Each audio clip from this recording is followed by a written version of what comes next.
السلام عليكم البنات، شراكم شحوالكم؟ نتمنى تكونوا كامل لاباس وبخير وعلى خير يا رب. كما تشوفوا البنات اليوم شاركتكم بروتين خفيف ظريف في الدوار. اول حاجه البنات هنا بعد ما فطرت وكملت رايحه هنا هبط البحيره، كل واحد كيف يسميوها. رحت نحي الفول بما انه موسم الفول يحب غير بربوش الفول، شكون اللي كيما انا تحب بربوش الفول. فوالا هنا بعد ما نحيت الفول وكملت زدت رحت نحيت البصله. ها هي البصلة كما راكم تشوفوا.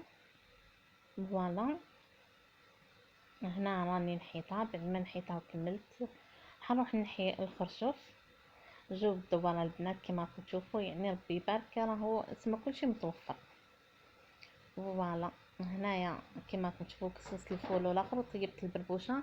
ما صورتلكمش البنات هنا لقطه بلقطه لاني البنات والله ما قعدت. بعد ما تغدينا وكملنا رحت البنات عاود زدت هبط الجنان، نحيت النعناع البنات.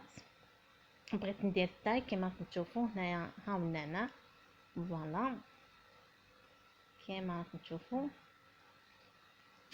هنا البنات انا درتو في البراس، كل واحد والطريقه تاعو البنات كما راكم تشوفوا. بعد عاود هبط للجنان مع الماء والحشيش، يعني جو رائع. صح بصح صدقوني البنات غير راهو سهل الحال، بصح سنا ربي يبارك راهو الحشيش راهو ما شاء الله.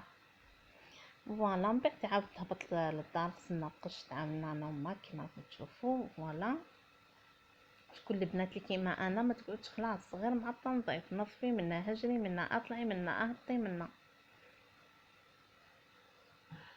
فوالا شوفوا البنات هنا دخلنا خويا تيو الكبير وقعدنا نغسلو في القش. غسلنا المهم نحينا بردنا قلوبنا، غسلنا وكملنا. عاودت هبط للجنان كما راكم تشوفوا، نحيت شويه داك الروح. فوالا اذا عجبكم الفيديو تاع اليوم ما تنسونيش البنات بلايك، وخليولي التعليق تاعكم الشابه.